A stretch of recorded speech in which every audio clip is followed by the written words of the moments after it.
Hello, dear students. Again, we will talk about Europe. Okay, what is the size of Europe according to other continents in the world? Do you remember? Is it the biggest? No, look. According to Africa, Asia, North and South America, no. Even Antarctica, no. All right, it's the second smallest continent. So Australia is the smallest, and then yes, it's Europe is the second smallest. Now we will talk about something else. If I talk about countries, what is the biggest country in the whole world? Let's have a look together to find out.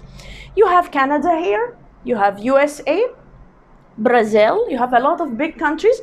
Australia itself is a continent and country at the same time, and Russia. So which one, dear students, do you think will be the biggest or the largest country? Yes, it's Russia. Excellent. So now we need to know, where is Russia exactly? In which continent lays Russia? Russia is excellent in Asia and Europe, because Russia, most of Russia is in Asia, but you have small part here in Europe, part of Europe too.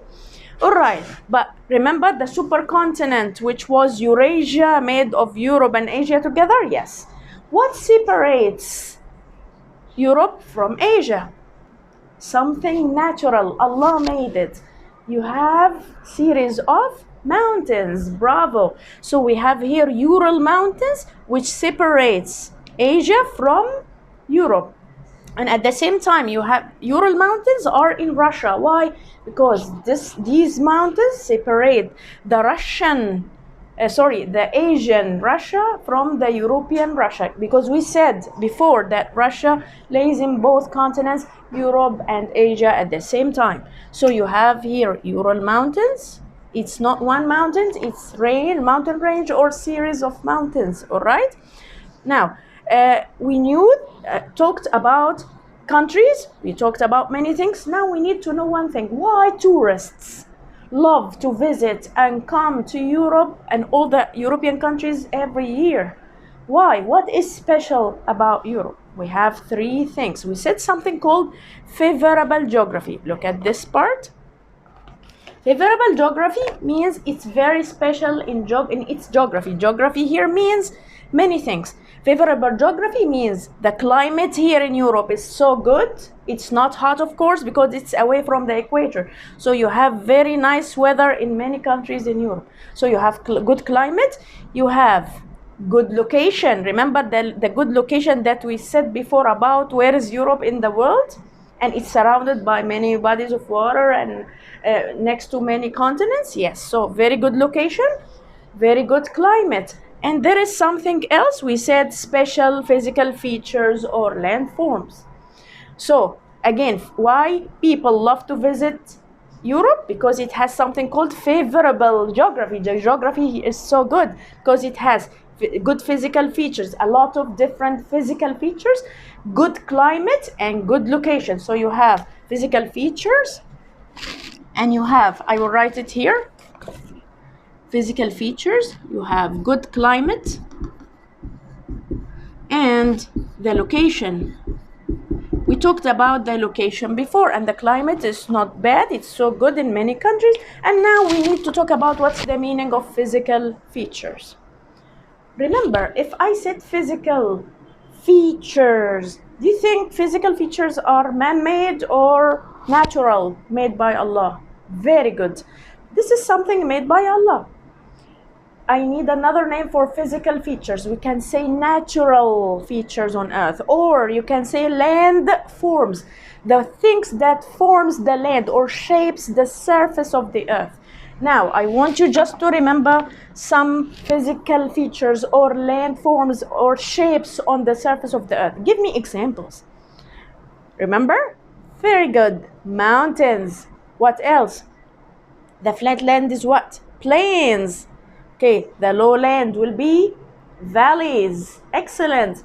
You have plateaus. We have canyons. Okay, I will talk about canyons. You have canyons. Like, can I say some bodies of water? Yes, of course. You have rivers, you have lakes. You can say also islands. So these are all, you can say volcanoes.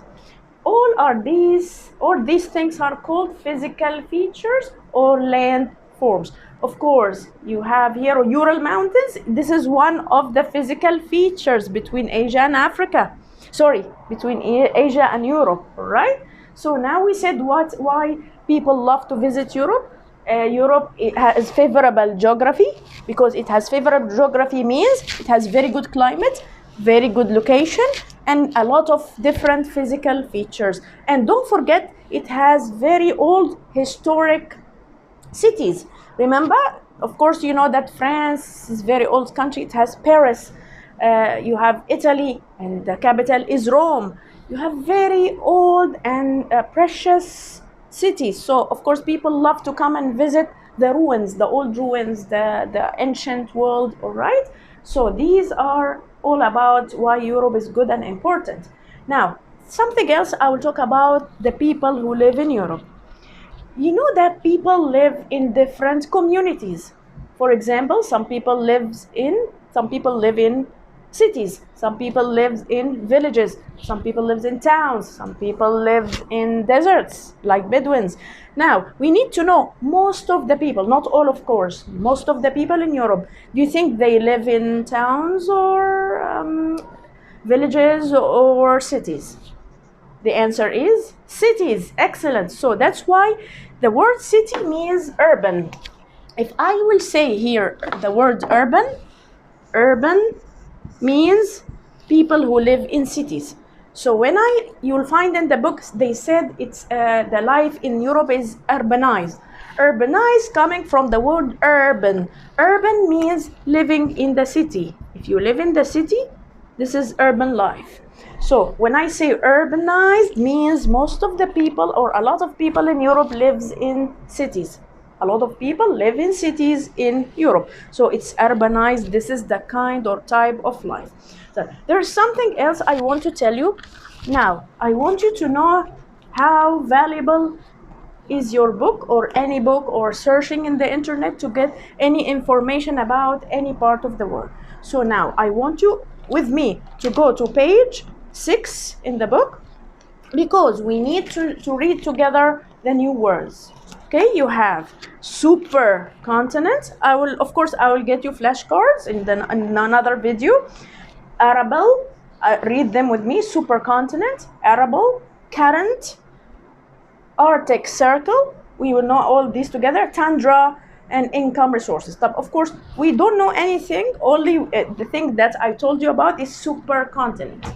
Supercontinent is the continent in the past. It was the name of two continents together, Europe and Asia. It was supercontinent called Eurasia, if you remember before. Thank you for now. I'll wait for the next video. Thank you.